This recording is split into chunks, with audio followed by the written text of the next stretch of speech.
My junkie brain would never want to hear ibuprofen worked. I never wanted to hear it. No, it does not work. Nothing works. Nothing works except for an opiate. Absolutely nothing works except for an opiate. Is, of course, the way I used to think. Bed in the hospital and laid me down, didn't give me any pain medication, nothing. And they proceeded to cut all of this freaking skin off. The reason why I have this huge scar is because they had no idea what they were doing. Zero. Listen, this past week has been weeking, okay? Or week and a half, or 2 weeks. God, time is literally flying. Today I'm going to talk a little bit about how I deal with physical pain in recovery. Now that I'm not a heroin addict and I can't go slam some opiates and just ingest a lifetime supply in 5 minutes in order to ease any kind of pain, I'm going to tell you what happened. I'm going to tell you some life updates because things have been lifing over here. And I'm going to wrap it up in a pretty little bow of how my mindset shifts keep me from spiraling, keep me from crashing out, and have kept me. Well, I still do crash out. I've developed these mindset shifts in my own brain to deal with like physical pain, to deal with people. So let's get into it. If you're new here, hi, I'm Angie. Welcome to the shit show. I was a dope fiend for almost 20 years of my life. I have a 10 plus page criminal record. I'm a felon in and out of jails, detoxes, hospitals, all the things for 17 straight years. And the last day I used was November 9th, 2019.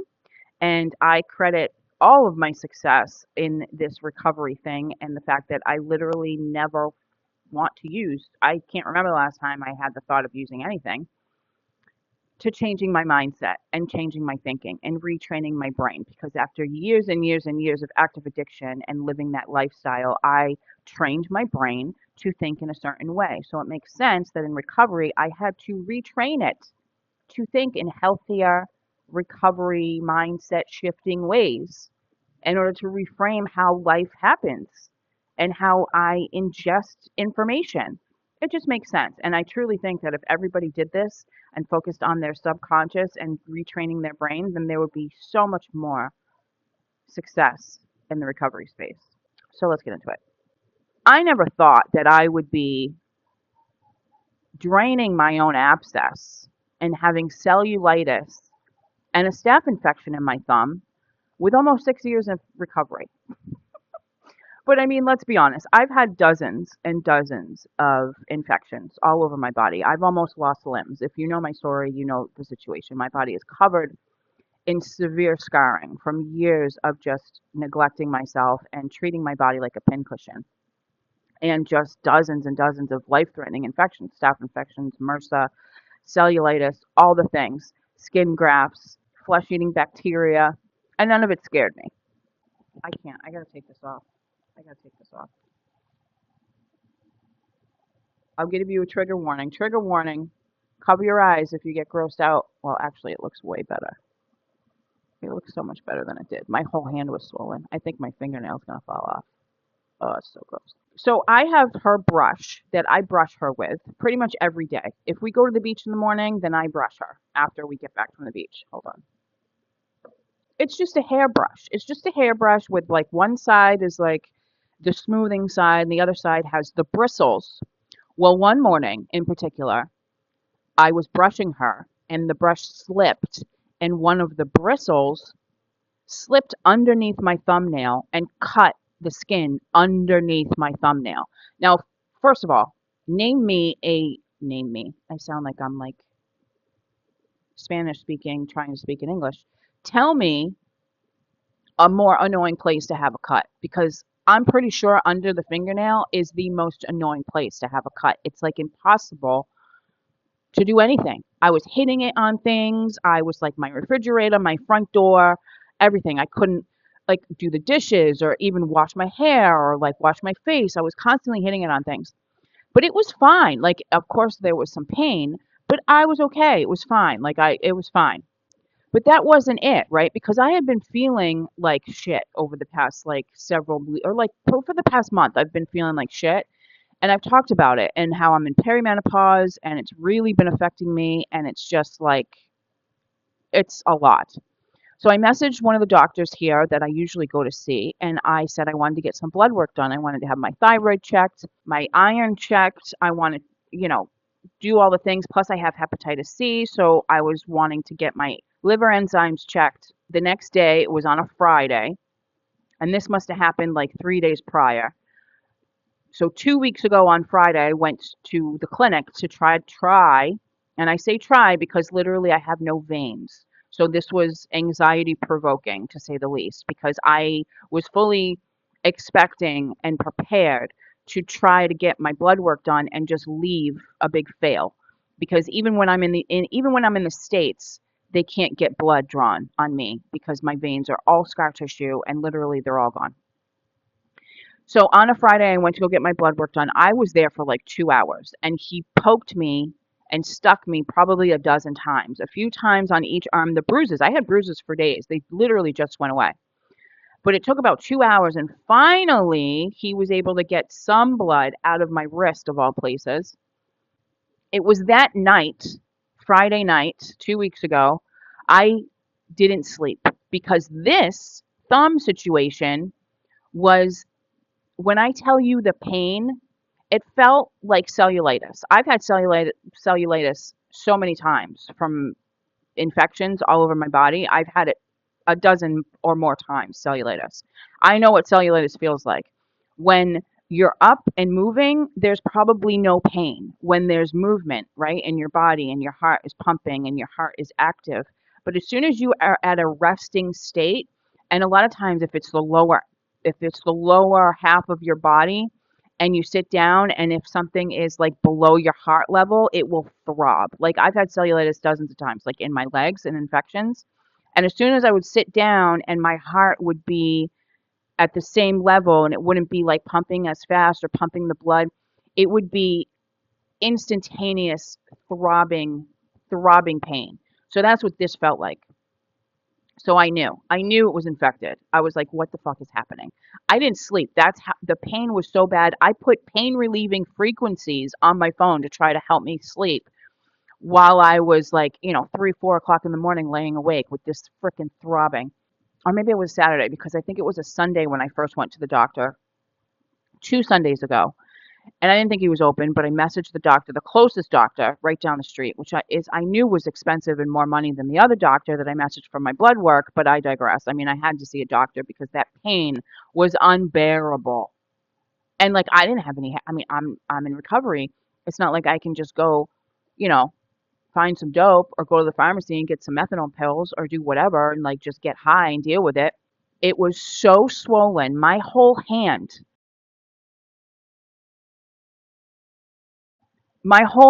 all under my thumb to my knuckles, through my knuckles, all up my, what is this called? Pointer finger, my middle finger. My whole hand is swollen. Now, I usually have swollen hands on a regular basis from just years of using. And like I said, all my veins are shot to hell. So my circulation is pretty bad. But the swelling was just unbearable. I couldn't close my fist. I couldn't bend my thumb. I just got this ability to bend within the last couple days. So I told the doctor, I said, listen, I think it's cellulitis. He prescribed me some antibiotics, gave me some anti-parasitic medication because, it grosses me out to think about it, but whatever can crawl in there because I live, I'm in the sand, I have a dog, all the things, and it's on your hand. And then also pain shot, Keter, here it's called ketorolaco. It's an NSAID. It's like a naproxen on steroids, which actually works phenomenally well. Okay, probably saved my ass during this whole excursion. I'm thinking the whole time, like I never heard of this antibiotics. And one thing about Mexico is that the meds here are not the same. Like the antibiotics, when I had this arm infection here while I was in Mexico, they prescribed me all these different antibiotics. And I remember when I finally flew back to the States, within days of losing my arm, and I showed them a list of the antibiotics I was taking, they didn't know what any of them were. So that's one thing about Mexico is that the doctors are not that knowledgeable. Like, I know more about infections than they do, which is sad, or not sad actually. It's probably a fortunate thing that I know more, because I knew it was wrong. I knew something was really wrong. And the meds, you just never heard of them. So I just had a feeling that it was the wrong antibiotic, because that night I didn't sleep. I did not sleep. I was still in so much throbbing frickin' pain. It was wild. So I messaged him again the next day, and it was worse. The swelling was worse. The black and blue was worse. It was wild. And so I went and I said, listen, I'm pretty sure it's cellulitis. Like, I need a stronger antibiotic. So he gave me a stronger antibiotic, shots in the ass, right? And I was going to have to go back to the doctor every single fucking day to get a shot in the ass of the antibiotics, which I'm like, why can't I do it myself? And he's like, you could, but it's like one of those long needles, and you have to get it in the ass, and in the muscle, and it hurts. And I was like, whatever, I wasn't going to argue. But at this point, it's like, I had already had to drop a small fortune between the blood work, the doctor's visit, now 2 doctor's visits, more meds to buy, because there's no health care in frickin' Mexico, okay? Like, you're paying out of pocket for everything. So every single day I had to return to the doctor's office so that the nurse could give me a shot in the ass. And it started getting better. The pressure started to release a little bit. The pain started to go down a little bit. However, I was still knocking it on things, like, which wasn't helping the pain situation. It felt like the tip of my frickin' finger was going to explode. I couldn't bend it. I couldn't bend it. And although the swelling had gone down and the pain had subsided for the most part, it still felt like it was going to explode. I knew it needed to be drained. And every single day I was going to the doctor, and the nurse was seeing it. And she said to me, don't pop it, don't drain it, don't pop it. And I'm thinking, as long as I'm on the antibiotics, then it's going to get better, right? It's like my thinking is entirely different from when I was a junkie. Because when I was a junkie, like, I was just doing it all myself. Like, I very rarely went to the doctor unless it was absolutely necessary, unless literally I thought I was going to die, unless I started getting sepsis and my limbs started swelling and becoming red, or I had a fever. Like, I would always wait till the last minute. So I just kind of thought that because I caught it relatively early, that it was the antibiotics would be enough. And the nurse was seeing it every day. So I thought for sure, like, she had to know something about something. But no, cut to the last day that of my antibiotic. I was on antibiotics for 6 days. So 6 days I went back, and she was seeing it every single day. Never once mentioned that I needed to get it drained. So on the last day of my antibiotic shot, it's still the same. Like, it felt like it was going to fucking explode. I still couldn't bend it. I knew that that fluid needed to go somewhere. And at first I was like, I'm just going to message the doctor and have him drain it. But then I'm like, listen, I'm running so low on money, which I'll get into more about later. I can't go back to the States now because I'm below the threshold. I can't afford it anymore. So I'll get into that in a second. But I was like, I can't afford to pay him for another doctor's visit just so that he could drain it. And I don't even know if he would know exactly what to do, because when I had this, which originally was just an abscess, this arm infection that, I don't know if you can even see the scar, which looks like a shark bite, for fuck's sake. It originated as an abscess. Like, I know what was the problem back in 2019 when this happened, but the reason why it's such a big scar is because the hospital had no freaking idea what to do. They didn't have knowledge about severe infections like this. They didn't know it just needed to be drained. I would have never had this big scar if I was in the States, because if I was in the States, I would have went to the hospital and they would have just drained it properly. But instead, because the doctors and the nurses and all the staff here at the hospital had no idea what to do, they ended up cutting off all of that skin and exposing the abscess underneath. I had, and I don't know if I can even show the pictures. I've shown them on past videos. If I remember, I'll put in the pictures.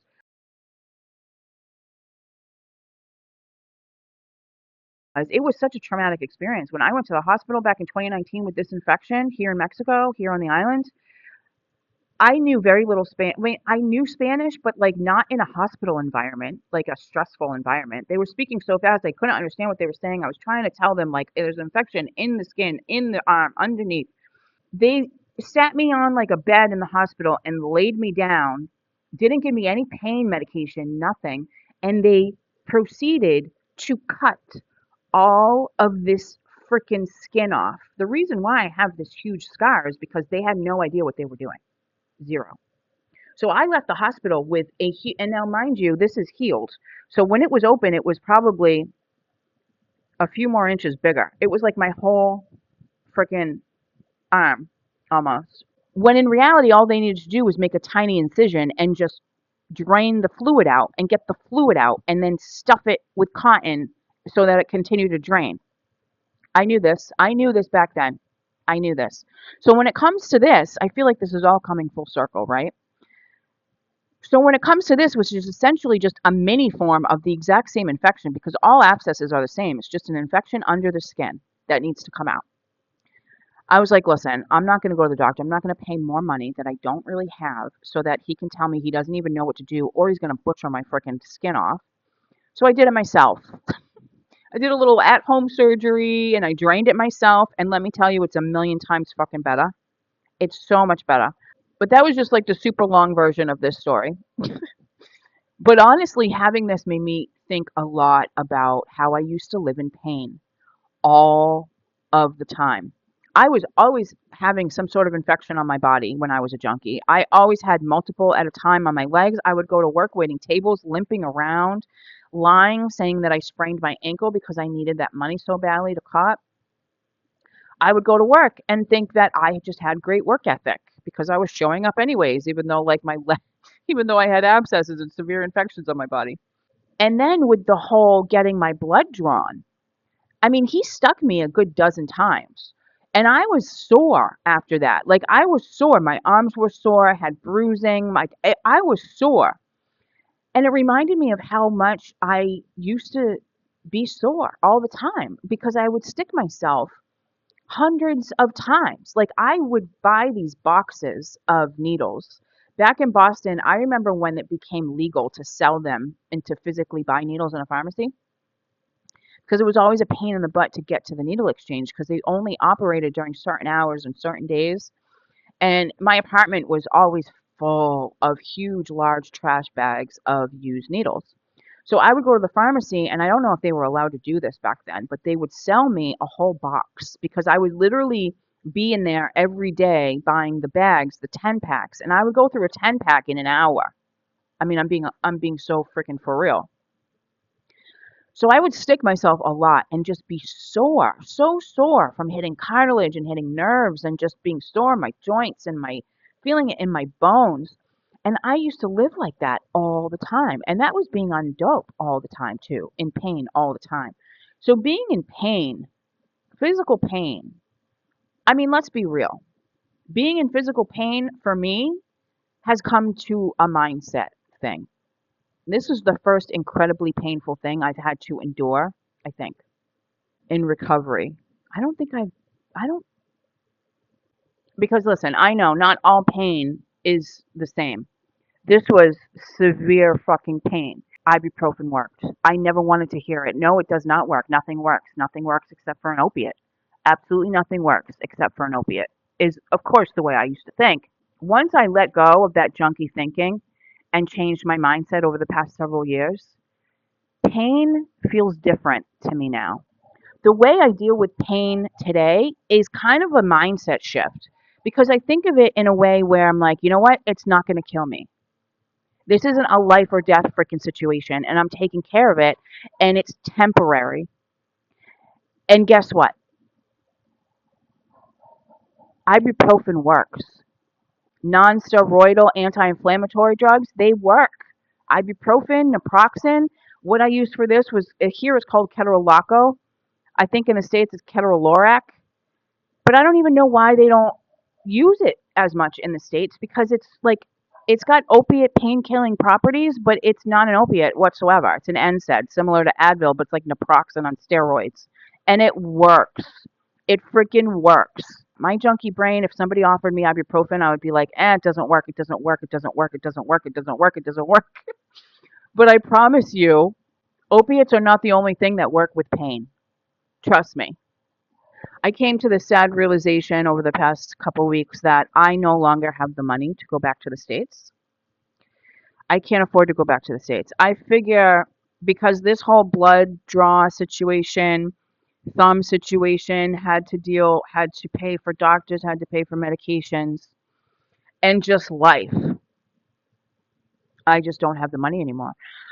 I did an estimate, and I figure it's going to cost probably about $4,000 to get back to the States. And that's like on the high end, assuming maybe a little bit less, but that's like flights, that's the rest of her tests, that's first and last month's rent, that's setting up utilities, that's getting her service dog stuff. I literally added it all up, and it came to just under $4,000. Also, if I were to leave yesterday, right, I would have had to, or tomorrow, if I leave tomorrow, or at any point after today, I have to find a job immediately upon stepping off the plane. Boots hit the ground, have to start working absolutely immediately, or else I'm fucked. Because if I use every penny that I have just to get there,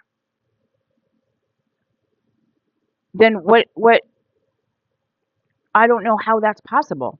Whatever job I would have to find, whether it be waiting tables or working in a restaurant or anything, I would have to buy clothes. The clothes that I possess like right now, I have about 10 of these tank tops, men's wife beater tank tops. I have 3 pairs of shorts that I wear on a regular base, like in rotation, and I have 1 pair of slides. That's it. I have no other shoes. I have no pants. I have no clothes. I don't have anything. I would have to buy a bunch of new clothes. I would have to furnish an apartment. I would have to set up utilities. I just don't have it. I don't have it. And the GoFundMe I opened it flopped essentially. I mean, it's still open. So I mean, if you can help out, in any way, I appreciate it. But I mean, I just don't really post about it much anymore because it was a flop, but I do post about it sometimes. So I can't so I think what I'm going to do is focus on staying in Mexico and trying to get my permanent residency papers, which is very hella expensive. I mean, everybody I talk to says it's like $1,000. So this whole time I was thinking and trying to just get back to the States because I knew I couldn't do both, like get my resident, and also I figured I was leaving anyways, so why focus on getting my permanent residency? But now if I'm going to have to stay, then I have to get it for my, permanent wise so that I can go somewhere else because I can't even go anywhere else unless I have my residency papers because I can't fly anywhere unless I have an, an up-to-date paperwork. So I'm still stuck here. I'm still freaking stuck here. And it's really not funny and it's annoying and I'm really freaking depressed about it, to be honest. And I don't know where I'm going to go because I haven't been anywhere. So I've been researching other places in Mexico to go to. It's just a lot. Well, I think that's all I have to say. I love you so much. Thank you for being here, and I'll see you in the next video.